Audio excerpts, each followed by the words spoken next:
Good day, I'm Stacey Ann Smith and this is your JIS News for Tuesday, October 14. As the government continues its drive to control and contain the spread of the chikungunya virus, Health Minister Dr. Fenton Ferguson is again urging Jamaicans to get actively involved in the national effort. The question of personal responsibility relative to our citizens, combined with the government leading the process, is the only way that we'll be able to allow for this Chik-V or dengue to peak early and therefore will prevent a number of citizens from having it. On the weekend, the minister participated in the second in a series of community cleanup activities in Eastern and Western St. Thomas. Dr. Ferguson led a team of medical and public health personnel conducting door-to-door sensitization programs and mobilizing community members in their cleanup activities. And Prime Minister Portia Simpson Miller has continued to push all aspects of the national response to the chikungunya outbreak. Mr. Simpson Miller met with members of Parliament at Jamaica House Tuesday to update them on the mechanisms in place to handle Chik-V and the country's state of readiness to deal with possible cases of the Ebola virus. This is not a task for government alone, and I'm very pleased and want to thank the members of the opposition who are here. This is a national effort. All of us can be affected. It can impact the country in a serious way. And so it is about the unity, all of us united, one cause for the nation. Where Ebola is concerned, we simply cannot afford any divisiveness of any kind. We need to be speaking with one voice on this matter. Ebola is no respecter of person, of color, or of class. The meeting was held ahead of Wednesday's start of the National Cleanup Campaign, which is to run through to October 22.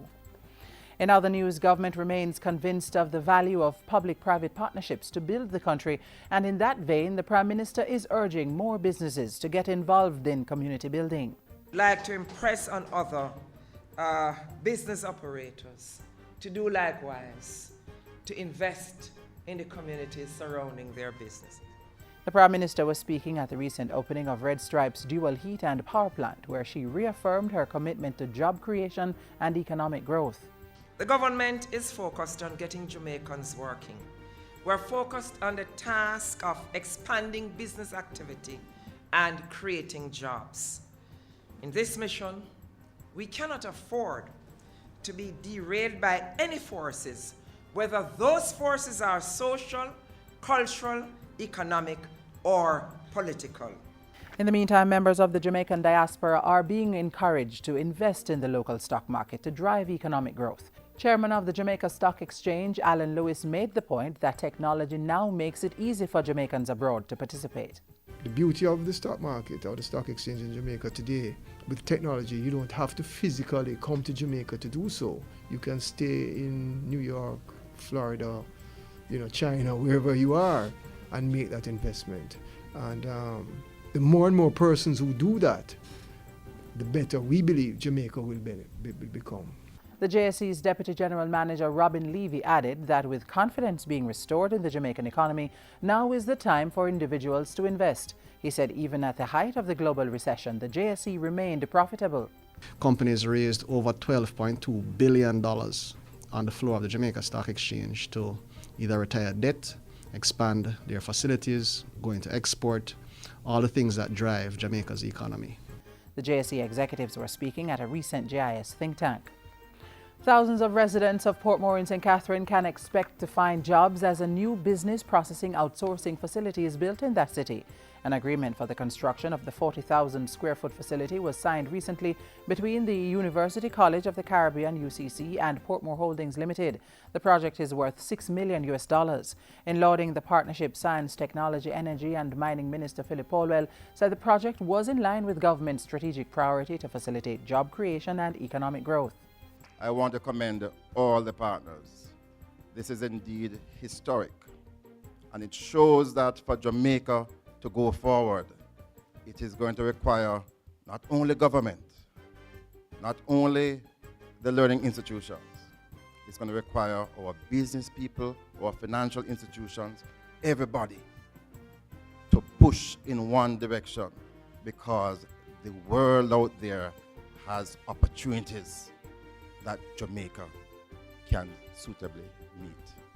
And finally, work is now far advanced to rehabilitate roads damaged by floods in St. Mary in January this year.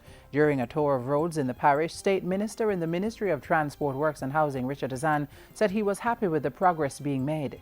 All of them is not completed as yet, but one of them that I'm quite impressed about is the one at Arakabesa to this mountain.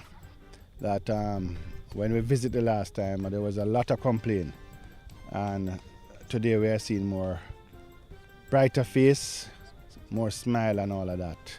The Three Hills Road to Prospects and Charlestown to Retreat roads are among those fixed so far.